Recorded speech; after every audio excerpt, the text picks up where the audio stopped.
We are zeroing in now on China. Chinese President Xi Jinping giving only a written statement to the COP26 climate summit. He urged developed countries to do more and wrote, quote, "We need to uphold multilateral consensus when it comes to global challenges such as climate change. Multilateralism is the right prescription," writes Xi Jinping. China, of course, is the world's top polluter, with a report finding it contributes more than 27% of total global emissions. This far outweighs the United States, with the second most emissions at 11%.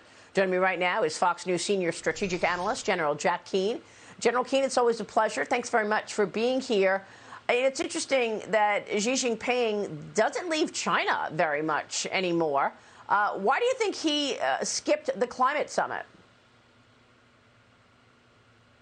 Well, certainly, I think the fear of COVID has certainly gotten to him, despite vaccinations and the fact that you can be tested and test people who are going to be around you, which is really what most of the leaders in the world are doing now, who are wanting to meet in person, certainly knowing full well that in-person meetings are considerably more beneficial than anything done on Zoom or virtual meetings, and certainly a lot better than just sending a message. But I think it certainly underscores some of the challenge that President Xi is facing. First of all, the hypocrisy on climate change and being for it, and yet now, right now, because the demand for electricity in his country is outpacing the supply.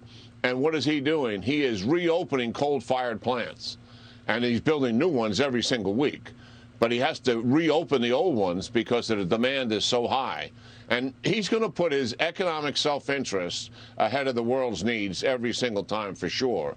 And because he needs to have a stable economy, Maria, for the Chinese Communist Party to stay in power. That economy has to stable, has to grow, has to add to the quality of life of the people, or he will have problems with those people themselves. I mean, this is a closed society, as we have said, and he's got a stranglehold on the people in that society. And at the end of the day, he's ruling by repression and force. But if 1.4 billion people reject that regime, believe me, they will have major problems staying in power. So these are serious decisions that he is making, and it reveals kind of who they really are.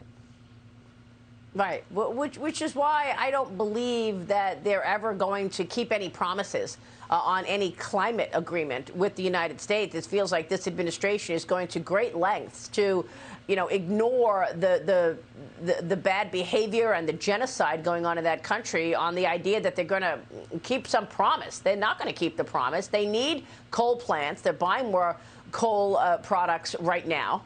But I want to get your take on this threat forcing Taiwan to boost reserve force training. The country's defense ministry said that it will be doubling down on combat and shooting exercises as China increases military activity nearly the island, General. And I was looking earlier at how much the world depends on Taiwan when it comes to semiconductors. I mean, semiconductors, obviously critical components that power electronics that we all need, from cars to computers, et cetera. And Taiwan dominates the foundry market, or the outsourcing of semiconductor manufacturing, accounting for more than 60% of total global foundry revenue last year.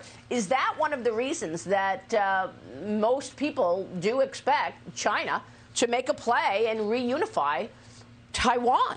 What are your thoughts on all of this? This military activity near the island, what the U.S. is doing as well? Well, President Xi has made an objective of his regime for reunification, to take control of Taiwan. He believes right now that it is a province of China with the one China policy, two systems, so to speak. But he is expecting that Taiwan will capitulate. There's no indication that that's going to happen. And if they don't, he's obviously, and we're well aware of it, he's threatening the use of force. And certainly Taiwan, they want Taiwanese people united with China. Certainly incidental to that and important to them is the fact that Taiwan, as you mentioned, is a very high technology platform itself. It is the producer of the #1 producer in the world of semiconductors, so much so it overwhelmingly dominates the marketplace, plus other technologies as well. And most significantly, geopolitically, this is a thriving democracy. certainly, and so that the United States has huge identification with, as does the other democracies in the world.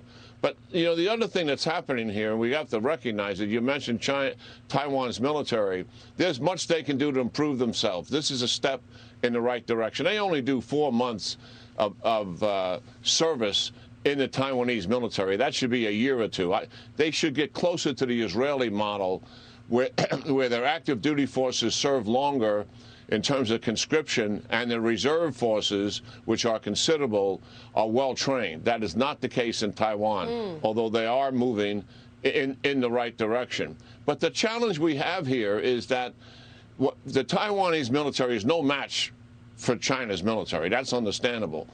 Well, so what is this really about? Why are they increasing their defenses? Because what they can do, and they recognize it, and the United States recognizes it, they can impose cost on any military invasion, slow down that invasion to enable the United States and our allies to get into the fight. That is the military strategy that's ongoing in Taiwan. That is why we're upgunning them with additional capabilities, missiles, anti-submarine mines, also F-16 advanced aircraft. That is an important ingredient to reestablish the military deterrence in the Pacific region that has eroded largely and most specifically because of the U.S. loss of capability in the region, which we're trying to put back together as quickly as we possibly can.